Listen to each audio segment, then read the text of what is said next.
बाबा के पास वतन में भोग लेकर के पहुंची।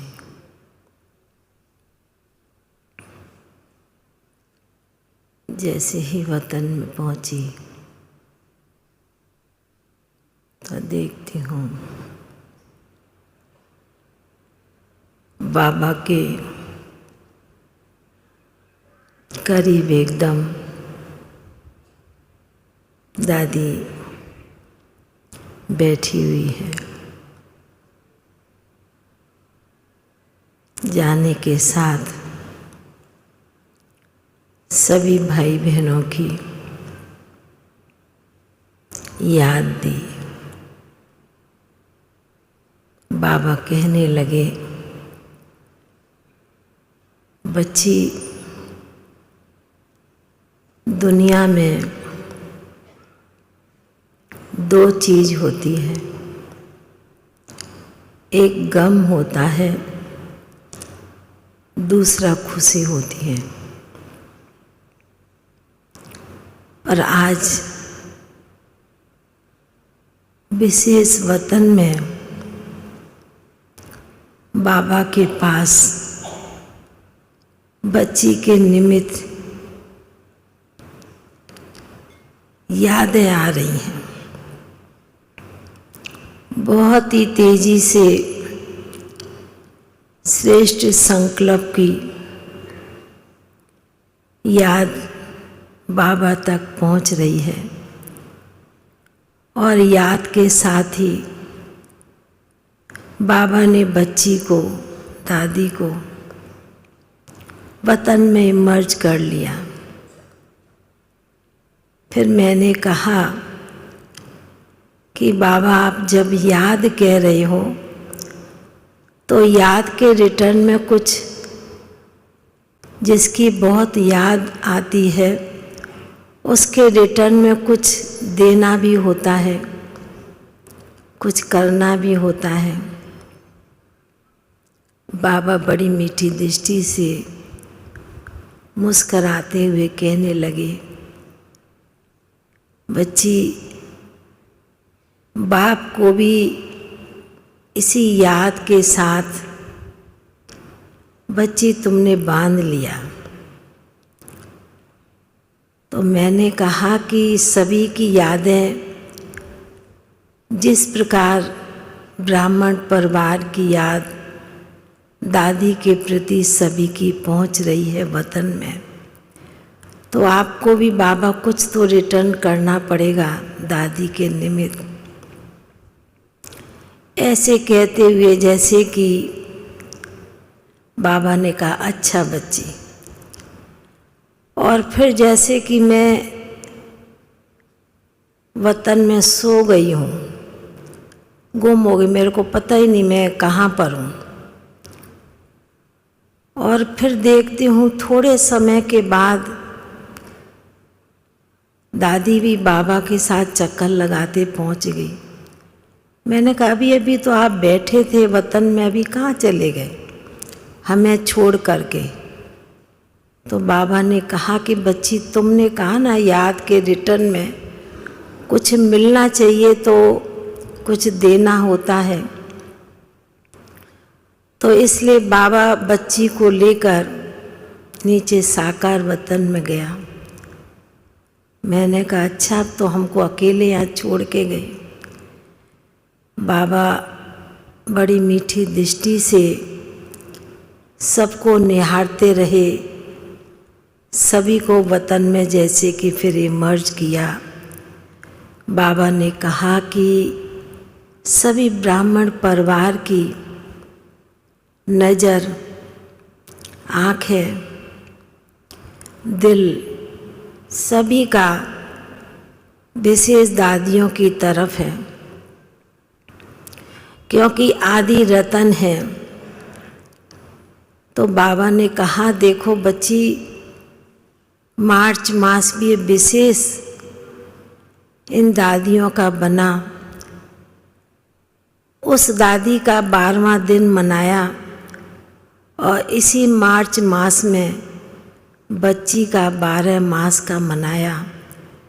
तो बाबा ने कहा कि यह भी एक संगम के समय, यह भी आपसी बहुत स्नेह प्यार का सूचक है।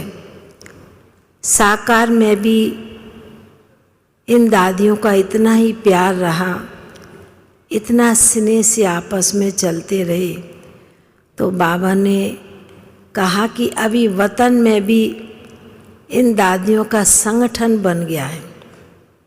जब बाबा ने संगठन कहा तो कहने के साथ दादी जानकी तो थे ही, गुलजार दादी, बड़ी दादी, चंदमणि दादी, परदादी और भी अन्य दादियाँ एकदम वतन में इमर्ज हो गईं। बाबा ने कहा कि यह जिस प्रकार दादियों का संगठन संगम युग पर बहुत ही श्रेष्ठ मजबूत रहा,